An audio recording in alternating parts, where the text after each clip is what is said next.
এই রোগের চিকিৎসা একদিকে যেমন ব্যয় সাপেক্ষ, অন্যদিকে যন্ত্রণাদায়ক। তবে এবার কলকাতায় শুরু হয়েছে সেরেনাম থেরাপি। যন্ত্রণাবিহীন এই চিকিৎসা হচ্ছে অনেক কম খরচে। ক্যান্সার, 4 অক্ষরের এই শব্দ যে কোনো মানুষেরই মনে ভয় ধরিয়ে দেয়।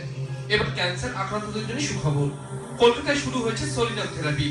কেমোথেরাপি যন্ত্রণা থেকে মুক্তির অন্যতম রাস্তা হতে পারে এই থেরাপি। ক্যান্সার চিকিৎসক অরদীপ চট্টোপাধ্যায়ের দাবি, সেরেনামের কোনো পার্শ্ব প্রতিক্রিয়া নেই। যন্ত্রণাবিহীন এই চিকিৎসায় ফলও পাওয়া যাচ্ছে ভালো। কিন্তু কি এই সেরেনাম থেরাপি? এক ধরনের অ্যাক্টিভ ইমিউনোথেরাপিউটিক ট্রিটমেন্ট, অর্থাৎ দেখা যায় যে এটা এক ধরনের ওষুধের মাধ্যমে চিকিৎসা, যেখানে ওষুধ মুখে খেতে হয় এবং ওষুধ খাওয়ার পর দেখা যায় যে শরীরের মধ্যে কিছু ইমিউন এফেক্টর সেলস জেনারেট করছে।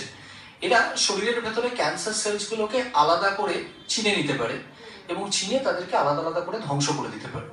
গত কয়েক বছরে প্রায় 10,000 ক্যান্সার রোগীকে এই থেরাপি প্রয়োগ করে সুফল পাওয়া গেছে। কিন্তু এই থেরাপিতে কোন কোন ক্যান্সারে সুফল পাওয়া যায়? গ্যাস্ট্রোইন্টেস্টিনাল যা যা ক্যান্সার রয়েছে এবং ফুসফুসের ক্যান্সার, এর ক্ষেত্রে দেখা গেছে যে এর যে সাফল্যের হার সেটা খুবই উল্লেখযোগ্য।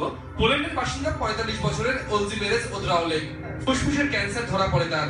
I got strong beliefs that Serenum and the therapy would be successful. Well, I've tried a lot of things before, rejecting chemo. So, and this is one of the last resources I got. সেরেনাম থেরাপির সন্ধান পেয়ে যোগাযোগ করেন কলকাতার critical cancer management research centre and ক্লিনিকের সঙ্গে। আকাশ বার্তা।